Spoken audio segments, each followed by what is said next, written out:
Niners fans, this is one of those conversations that should make you proud and uncomfortable at the same time. Proud because around the league, the 49ers are being talked about with serious respect. Uncomfortable because even with all that praise, there is still one concern that keeps coming up whenever executives and analysts discuss this team honestly. Right now, inside league circles, San Francisco is widely viewed as the most complete team in the NFC. Not the flashiest, not the loudest, the most complete. That distinction matters. It means when executives break down rosters, coaching stability, scheme fit, and depth, the 49ers check more boxes than anyone else in the conference. But being complete does not automatically mean being perfect, and that is where this conversation gets real. Let us start with why the praise exists in the first place. Executives love balance. They love teams that can win in multiple ways. When they look at San Francisco, they see an offense that can control tempo, a defense that can dictate physicality, and a coaching staff that understands how to adjust week to week. That combination is rare. On offense, the system is built for efficiency, not ego. The quarterback is trusted to make quick decisions within structure. Playmakers are used creatively rather than force-fed. Defenses cannot key on one player because the ball can go anywhere. That versatility is a nightmare for coordinators preparing on short weeks. Executives consistently point to how disciplined the offense is. Few wasted plays, few unnecessary risks. When things are working, it feels inevitable. Drives move methodically and defenses get worn down. That is championship football. Defensively, the respect is even louder. The 49ers are seen as fast, violent, and intelligent. They rally to the ball, they disguise coverages, they punish mistakes. Executives love defenses that can win without blitzing because it allows flexibility. San Francisco fits that mold.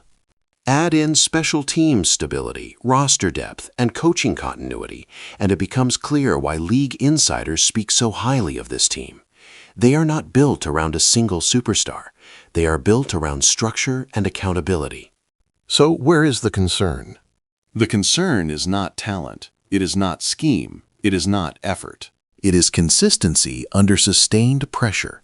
This is the part fans do not always like to hear because it sounds abstract, but executives care deeply about it. Late-season football exposes everything. Fatigue builds, tendencies are known, every opponent brings its best shot. Analysts have noted that while the 49ers are dominant at their best, they have shown occasional stretches where execution dips. A missed block here, a late rotation there, a drive that stalls unexpectedly. These moments do not always cause games, but they stack up. In January, those moments become deadly. Executives ask one question above all else. Can this team play clean football for 60 minutes against an elite opponent that knows exactly who they are? That is the standard. Now, to be fair, this concern exists for every contender. No team is immune. But because the 49ers are viewed as the most complete team, the expectation bar is higher. Excellence invites scrutiny. Another part of the concern involves how opponents game plan against San Francisco. Defensive coordinators are not trying to outsmart the 49ers anymore. They are trying to survive early and steal momentum late. They focus on red zone efficiency, third down pressure, and forcing one mistake. Executives believe the 49ers will win most games on talent alone. The question is, what happens when that edge shrinks, when weather, crowds, or injuries narrow the gap? This is where leadership becomes critical. Veterans must stabilize moments of chaos. Coaches must sense when to press and when to protect. Quarterbacks must manage emotion as much as reads.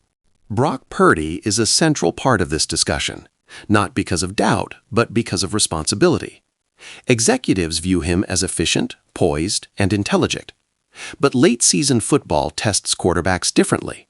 It demands anticipation, toughness, and patience when defenses refuse to give easy throws.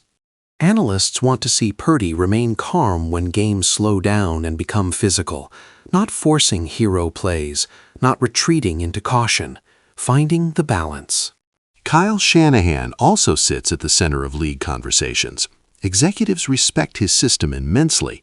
They also know opponents spend entire weeks preparing specifically for his tendencies.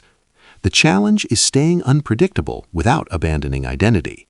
That chess match intensifies late in the season. So what does all of this mean for fans? It means the 49ers are exactly where you want to be: respected, feared, prepared. But it also means nothing will be handed to them. Every game from here forward requires focus. Executives believe this team can win the NFC. Many believe they should. But belief does not equal guarantees.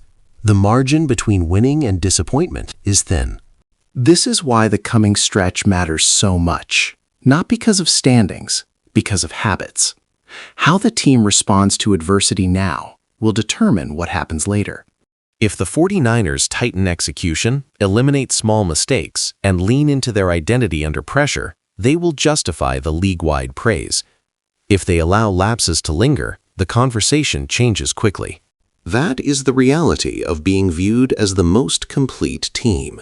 You do not get excuses. You get expectations. And right now, those expectations are sky high. So enjoy the respect, but do not confuse it with comfort. The work is not done.